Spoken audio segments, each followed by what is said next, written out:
Assalamualaikum warahmatullahi wabarakatuh.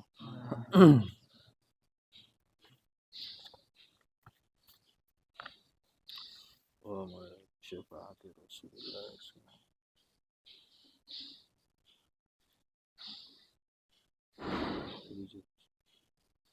Al-Fatihah.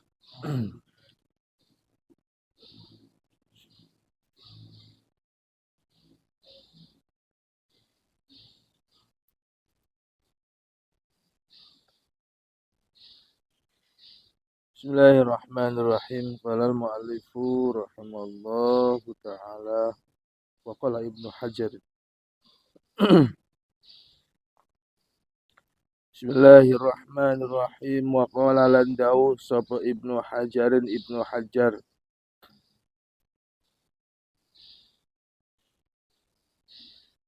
Fil khairatil hisani ing dalam kitab Khairatil Hisan.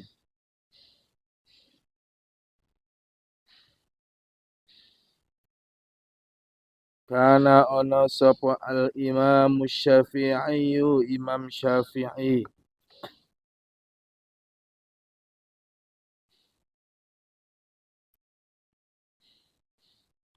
Ayyama ing dalem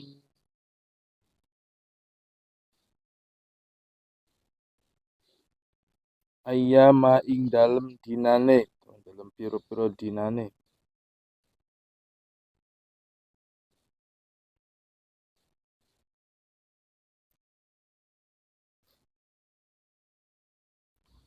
Wa utawi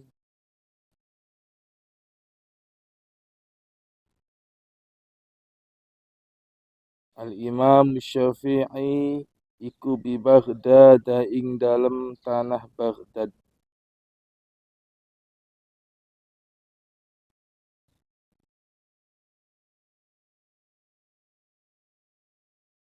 Iku yatawassalu.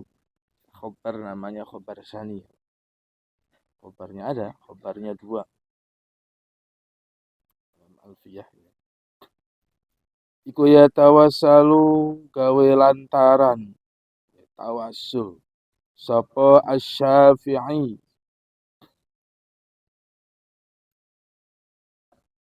bil Imami Abi Hanifah ing dalem kelawan Imam Abi Hanifah radhiyallahu anhu.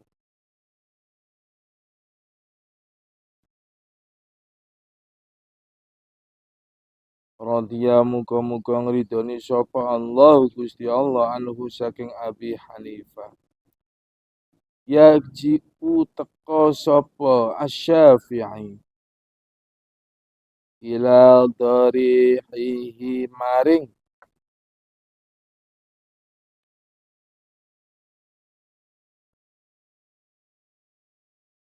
pesareane, kalau bahasa halusnya pesareane di Hanifah. Secara umum ya kuburan lah.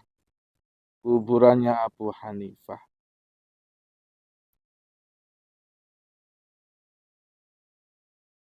Wa yusallimu nuli uluk salam sapa Asy-Syafi'i alaihi ngatasé Abi Hanifah.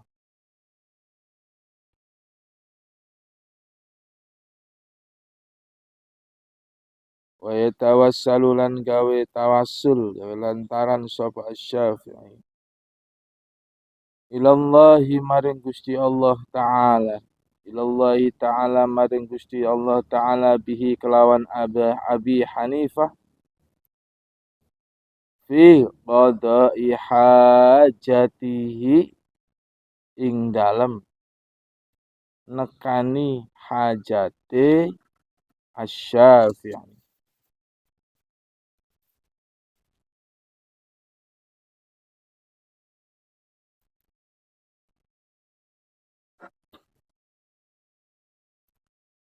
Wa yatawassalulan gawe tawassul sopal Imam Ahmad bin Hambalin.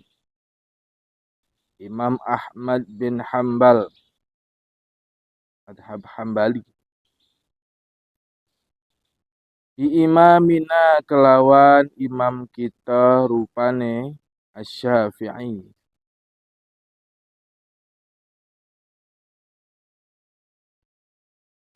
Rupane Asy-Syafi'i Imam Syafi'i.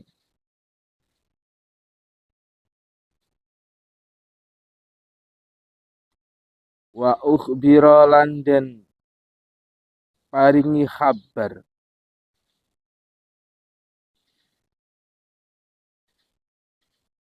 anna ahlal maghribi sak temene ahli maghrib tanah Arab bagian barat namanya tanah maghrib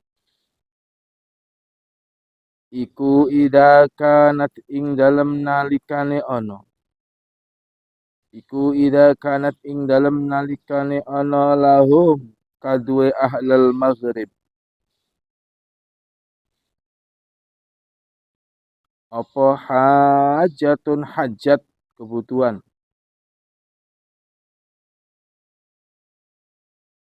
yatawassaluna yatawassaluna podo gawe tawasul sapa ahlal maghribi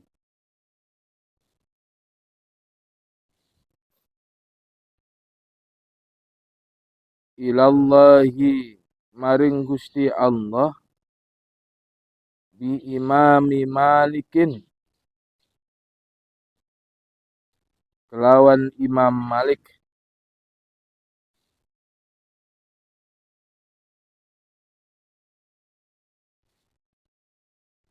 bi imami malikin kelawan Imam Malik walam yungkirhu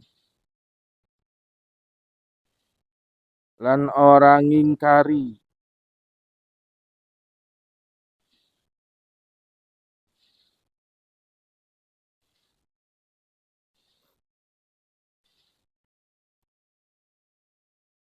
orang ngingkari atau orang ingkar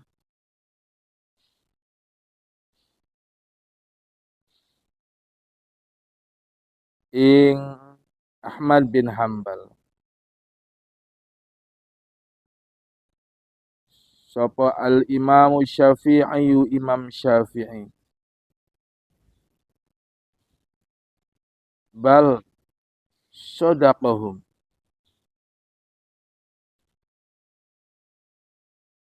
balik bener akan sopo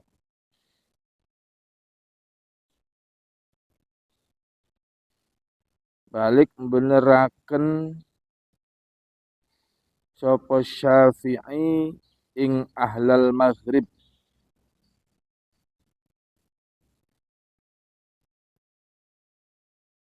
fihi ing dalem tawasul fihi ing dalem tawasul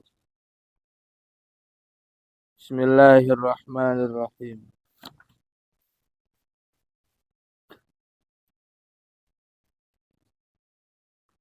wa qala Ibnu Hajar fil khairatil hisani kana Imam Syafi'i ayamu huwa Baghdad yatawassalu bi imami Abi Hanifah Imam Ibnu Hajar berpendapat berkata berkalam dalam sebuah kitab Al-Khairatil Hisani bahwasanya Imam Syafi'i di dalam beberapa hari ketika di tanah Baghdad selalu bertawassul kepada Imam Abi Hanifah radhiyallahu anhu yaji'u ila darihihi beliau mendatangi kuburan Abi Hanifah wa yusallimu alaihi kemudian beliau mengucapkan salam wa yatawassalu dan bertawassul kepada Allah dengan lantaran Abi Hanifah fi qada'i hajatihi, dalam mendatangi hajat kebutuhan. Sama kayak sebelumnya. Hanya memberikan pernyataan bahwa Imam Syafi'i ini bertawasul. Sekarang yang berpendapat adalah Ibnu Hajar, termasuk murid Ibnu Hajar.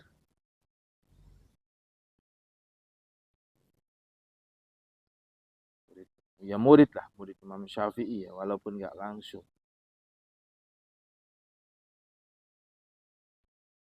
Imam fikih. Fikih itu Imam Ibnu Hajar biasanya selalu berbeda pendapat dengan Imam Romli. Imam Romli ini berbeda. Imam Ibnu Hajar ini memberi pentaukidan, memberi keyakinan, meyakinkan bahwa benar loh Imam Syafi'i itu benar bahwa Imam Syafi'i itu bertawasul. Gitu. Jadi sama kemarin. Wa yatawassalu Imam Ahmad bin Hambal. Sekarang pernyataan Imam Ahmad bin Hambal. Imam Ahmad bin Hambal, muridnya Imam Syafi'i.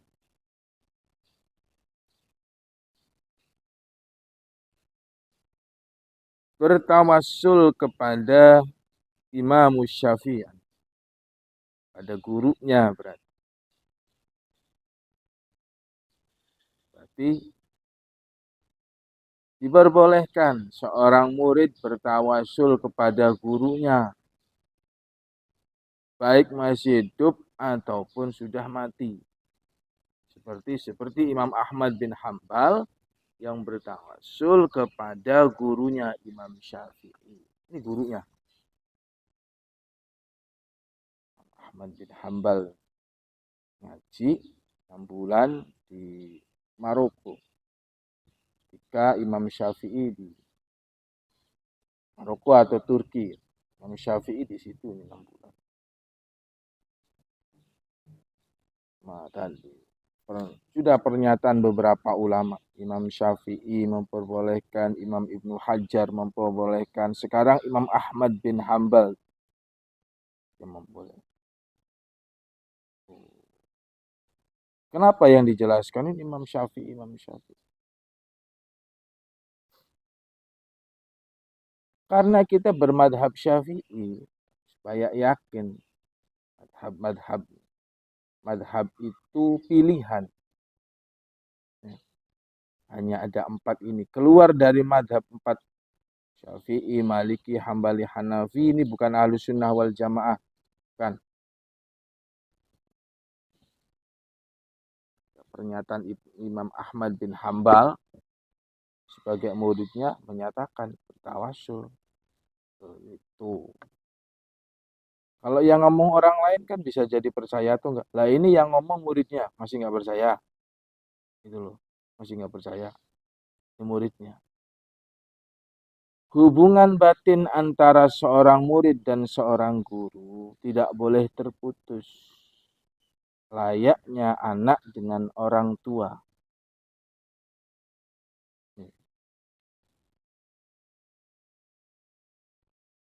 Bahkan di dalam akhlak itu diterangkan bahwa kan guru itu lebih mulia daripada kedua orang tua. Karena guru memberikan makanan rohani, ruh, memberikan ilmu, sedangkan orang tua memberikan nafkah zahir.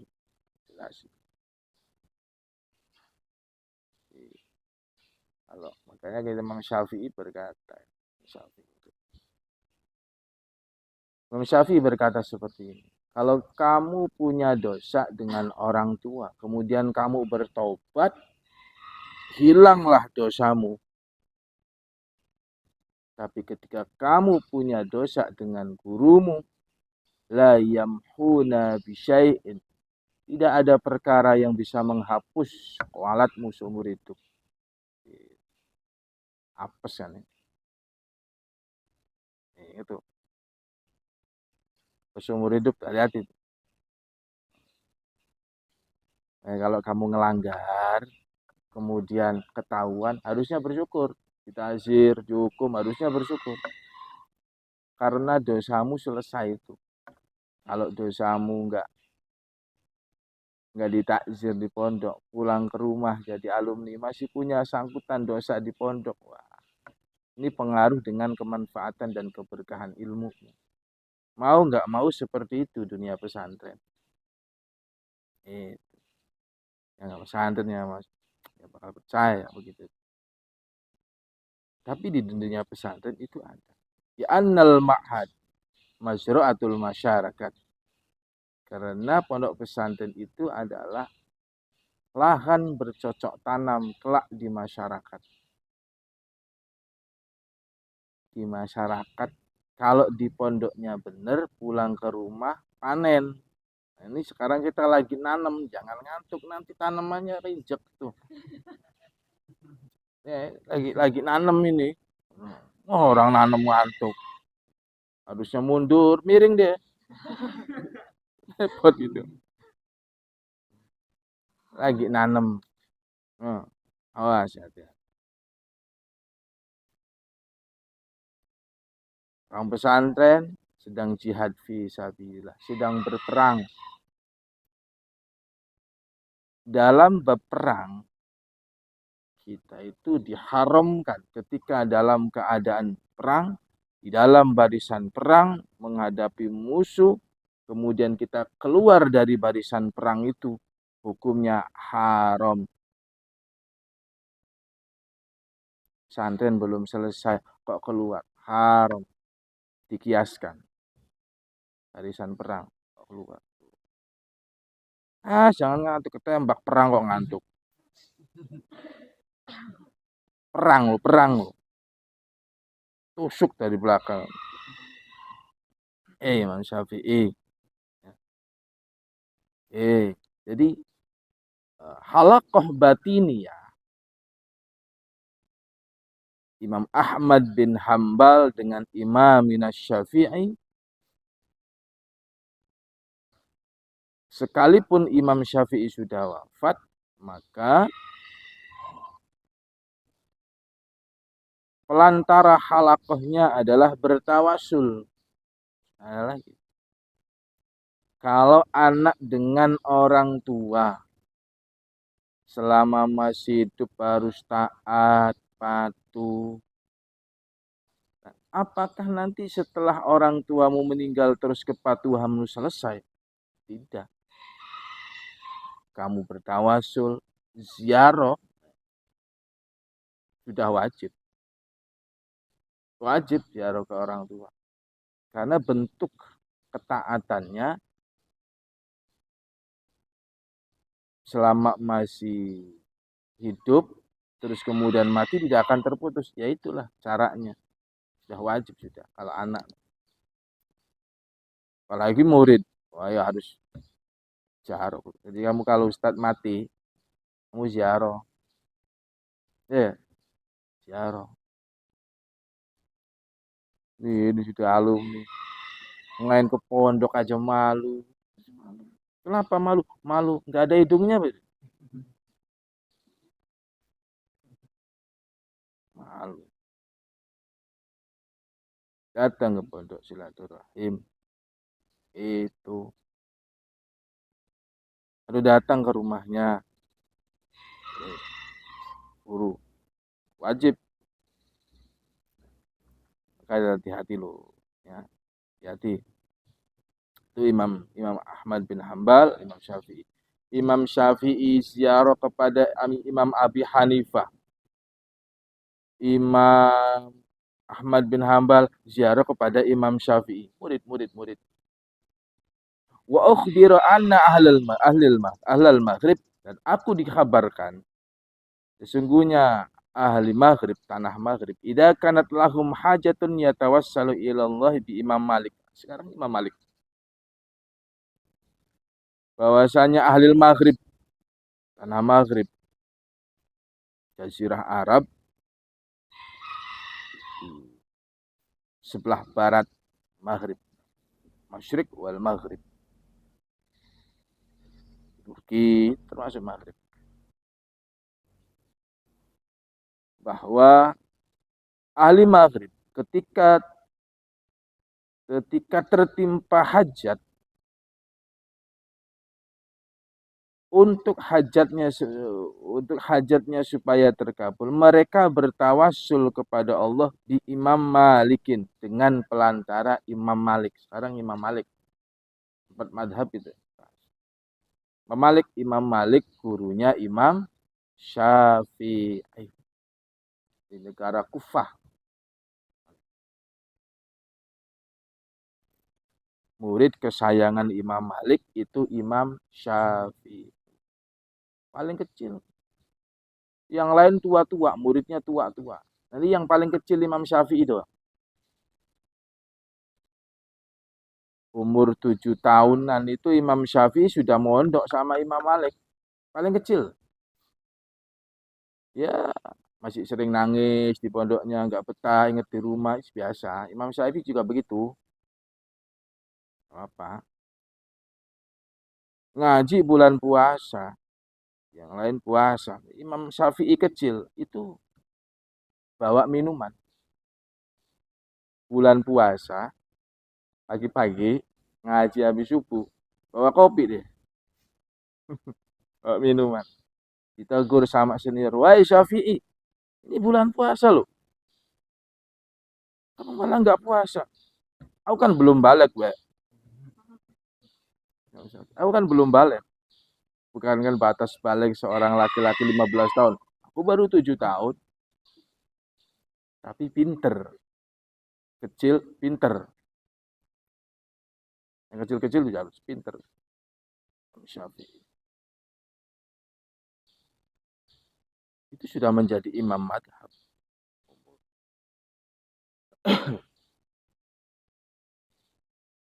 Saking cerdasnya Imamun Syafi'i. Saking cerdasnya. Imam Malik tuh kagum dengan Syafi'i. Hebatnya nih muridku ini ya. Mampu. Jadi hafalannya tuh kuat. Hafalannya Imam Syafi'i kuat. Hanya dulu Ustaz pernah ngasih doa ya buat wasilah doanya Imam Syafi'i buat ngapalin itu. Bener ya? Masih ingat sih? Allahumma inni istauda'tuka ma qara'tuhu wa ma hafidtuhu wa ma fahimtuhu fardudhu ilayya inda hajati ilaihi wa sallallahu alaihi sayyidina Muhammadin wa ala alihi wa sahbihi wasallam.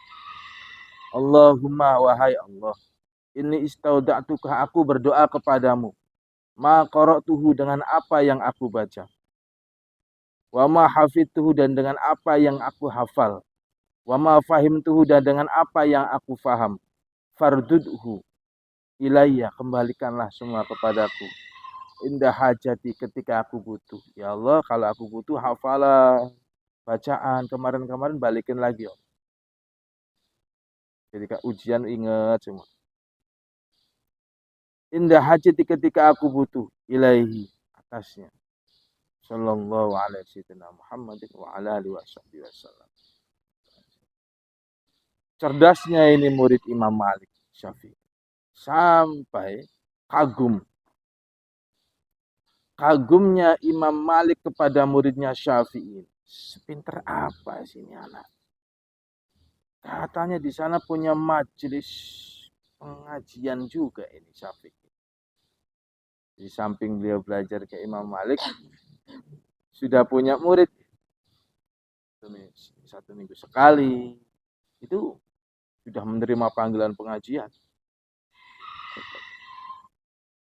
Suatu saat Imam Malik pengen tahu kayak apa sih belajarnya Syafi'i ini. Pinternya seperti apa. Maka Imam Malik ini menyamar sebagai orang biasa, pengen ikut duduk di majelisnya Imam Syafi'i. Nyamar jadi orang biasa. Ya kalau orang di Indonesia ya pakai batik, Imam Malik. Pakai batik, pakai peci hitam. Itu sudah tersebar. Pengajian akbar. Mubalik. Imamuna Syafi'i. Wah, datang nih. Seperti inilah. Imam Syafi'i lagi ngaji. Imam Malik ikut didatang. Di belakang mengaji. Pengen tahu muridnya. Kenapa harus nyamar? Biar enggak canggung. Murid, kalau ada guru nanti canggung. Kamu lagi ngajar nih, Yulia lagi ngajar. Misalnya duduk di situ. Enggak buyar itu. Ayo. Iya. Mulai ngajar terus tanya berdiri. Yakin kamu grogi? Hilang itu kamu. Nah, supaya tidak grogi, maka Imam Malik menyamar. Biar Imam Syafi'i enggak grogi gitu. Karena ada gurunya. Iya. Soalnya kamu lagi ngajar, terus Ustaz Ja'far ngeliatin kamu ngajar. Ini. Kamu akan canggung. Nggak tahu arahnya kemana. Tiba-tiba belok aja nggak nyambung itu keterangan. Iya kan? Oh iya. Maka menyamarlah Imam Malik. Kagum dengan keilmuan Imam Syafi'i. Ya, tempatnya di pojok. Di pojokan. Pokoknya di pinggir tembok beginilah Imam Maliknya. Sampai kagumnya dengan Imam Syafi'i, Imam Malik menuliskan kata-kata untuk Imam Syafi'i di tembok. Man arada ilmun nafis fa'alaihi bi Muhammad bin Idris. Barang siapa yang ingin mendapatkan ilmu yang indah, maka ngajilah sama Muhammad bin Idris Syafi'i. Sampai begitu loh gurunya loh. Gurunya Imam Syafi'i sampai menulis begitu. Kalau pengen dapat ilmu yang bagus, ngaji ke Imam Syafi'i. Selesai acara, pengajian selesai, ubah. Imam Syafi'i ini coret-coret. Jamaah ya aneh-aneh aja. Habis ngaji coret-coret. Memang tulisannya bagus Imam Malik. Gak tahu Malik sekarang. Gak lulus khotnya. Imam Malik bagus. Kemudian, aku seperti mengenal, kata Imam Syafi'i. Sudah bubar pengajian. Ini tulisan baru. Kayak kenal ini tulisan. Pandeng. Oh, ini tulisan guruku Imam Malik. Tulisan guruku dibaca. Man arada ilmun nafis fa'alaihi bi Muhammad bin Idris. Dipuji oleh gurunya dengan tulisan. Barang siapa yang ingin mendapatkan ilmu yang baik, yang bagus, yang indah, maka ngajilah dengan Muhammad bin Idris. Imam Syafi'i namanya Muhammad bin Idris. Nama aslinya ya Muhammad begitu. Imam Syafi'i kemudian membalas, nulis lagi dia di tembok. Bagaimana aku bisa seperti ini tanpa jasamu, wahai guruku Imam Malik? Oh, saling membalas murid dan guru. Coba kamu tulis kalau bagus. Kalau Ustaz jelek tak hapus, nggak tak balas. Jelek. Iya. Makanya penting. Santri itu tulisannya harus bagus. Harus bisa khot, harus bisa kaligrafi. Minimal khot naskhi sajalah. Itu kan. Bagus. Itu apa? Salah satu penunjang untuk kemanfaatan ilmu manfaat adalah tulisan yang bagus. kamu belajar tulisan bagus, itu bisa menjadi pelantara tawasul bahwa ilmumu nanti manfaat. Jadi kiai kok tulisannya jelek. Kiai kok nggak pernah nulis ngajar. Tahu jelek tulisan.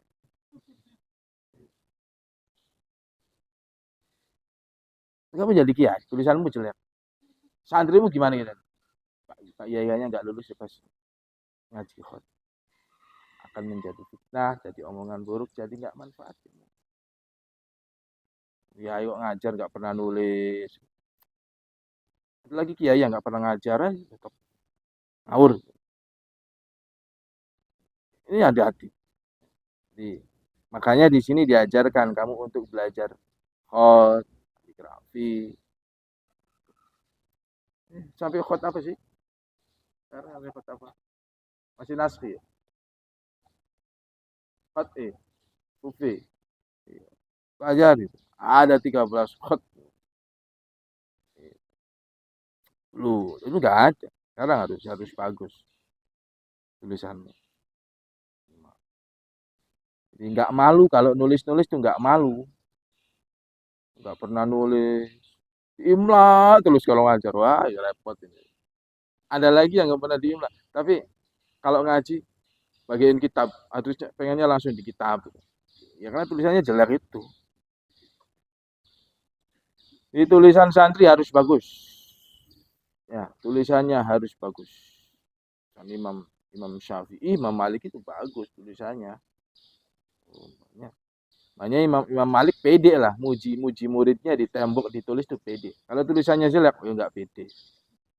Tahu ya enggak? Kalau tulisannya jelek nggak usah di kaligrafi. Digambar. Ya. Imam Malik, ahlil Maghrib, itu berziarah ke Imam Malik. Berarti makamnya Abi Hanifah ditawasulin. Makamnya Imam Syafi'i ditawasulin. Makamnya Imam Malik ditawasulin.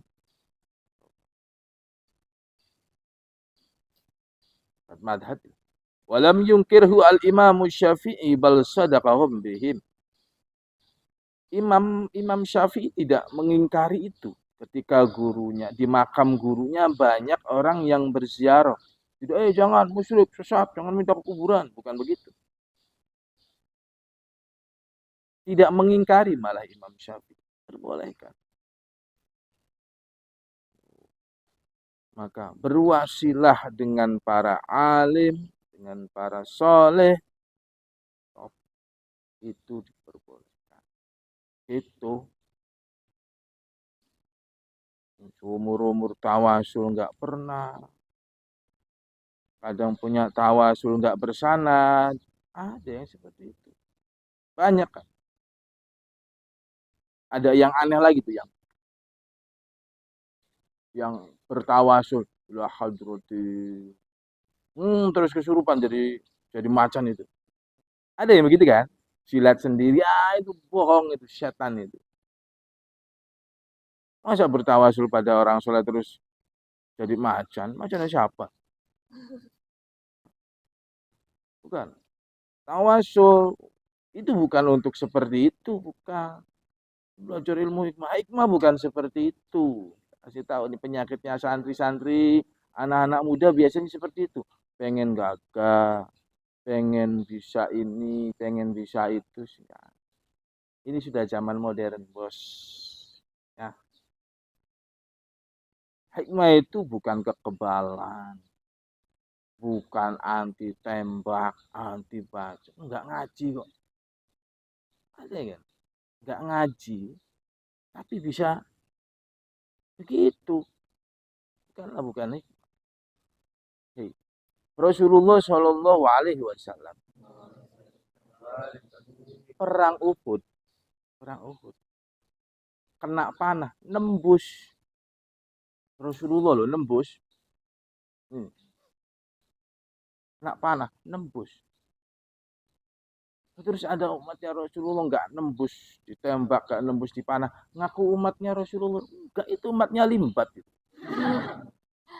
Ya, atau umatnya Samsudin. Limbat. Umatnya Rasulullah dipanah nembus. Oh kebal, macam gak mempan ditembak umatnya limbat, wes. Tuh, jahat itu. Jangan seperti itu. Ya, ya. Ingat buat santri-santri ini ya.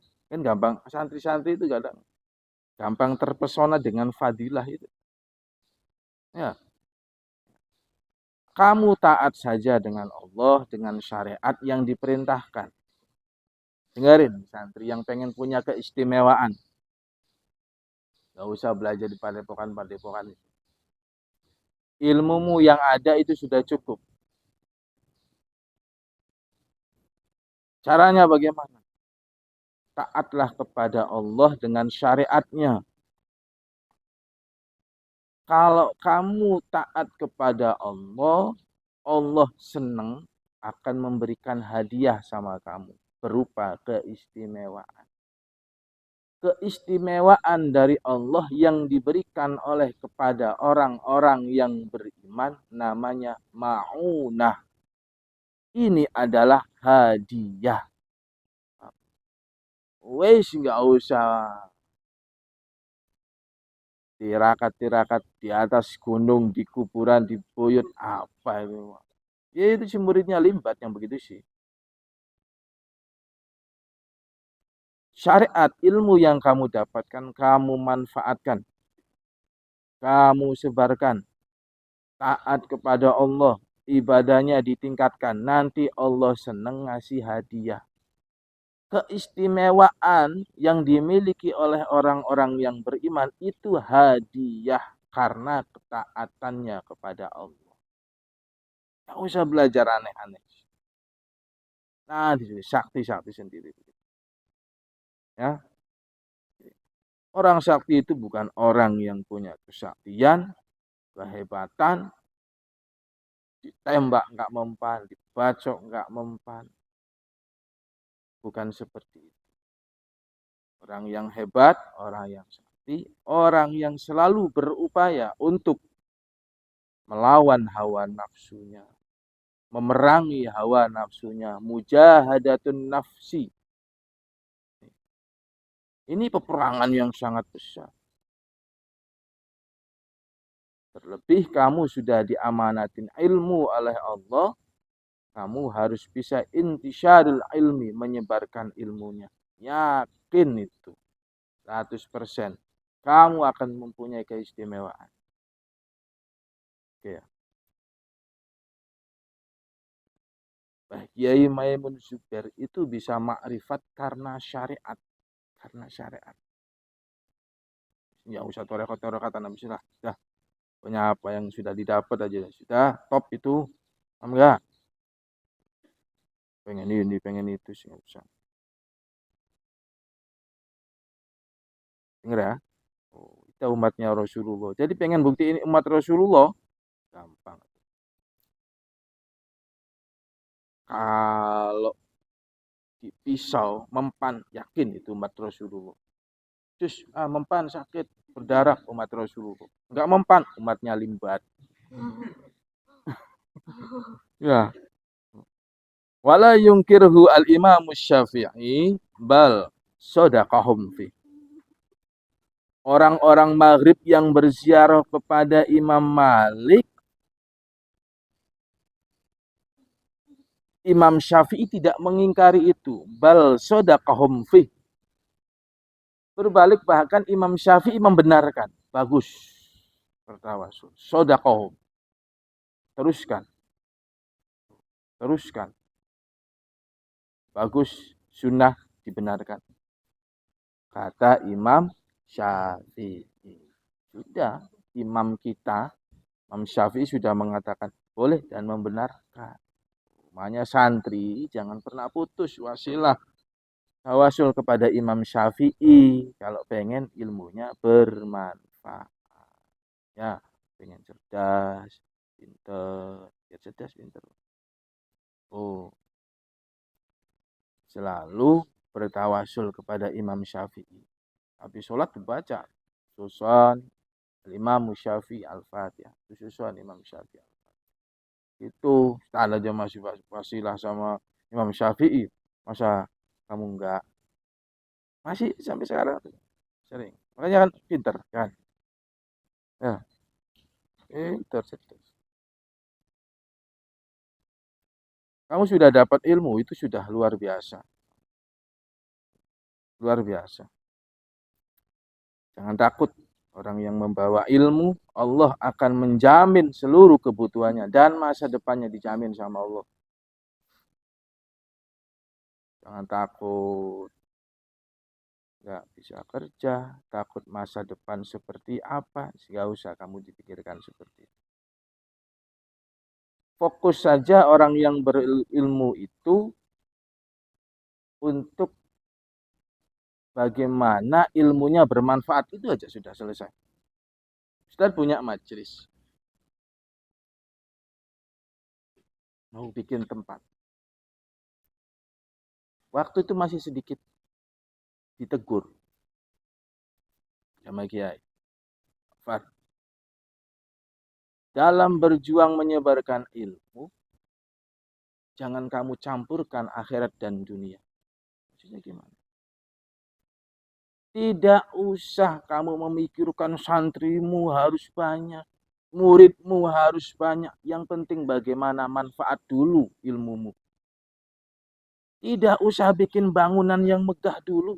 Yang penting kamu manfaat dulu. Itu teguran Mbah Maimun Zubair. Nggak jadi langsung bikin majelis. Tanahnya sudah ada sampai sekarang, tanah sudah ada. Belum jadi.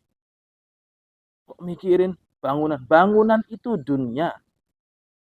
Beliau berkata begitu. Bangunan itu dunia. Ya. Besok kalau kalian di rumah kemudian sumpama banyak orang-orang yang ngaji jadi kiai lah sumpama. Amin. Seandainya ngelamun nggak apa-apa kan? Gratis ini kok.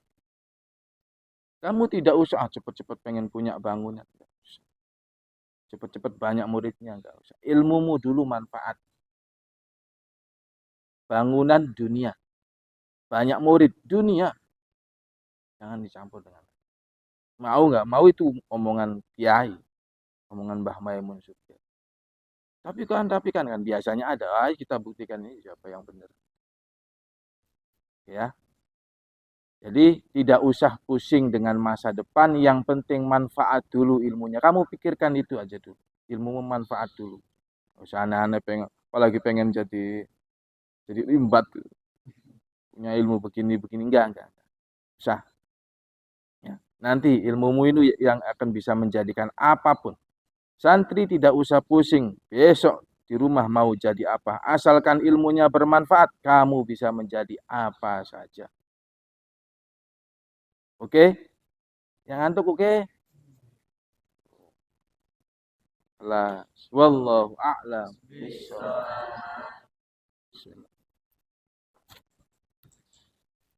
Ah,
Assalamualaikum warahmatullahi wabarakatuh. Ini kesemutan.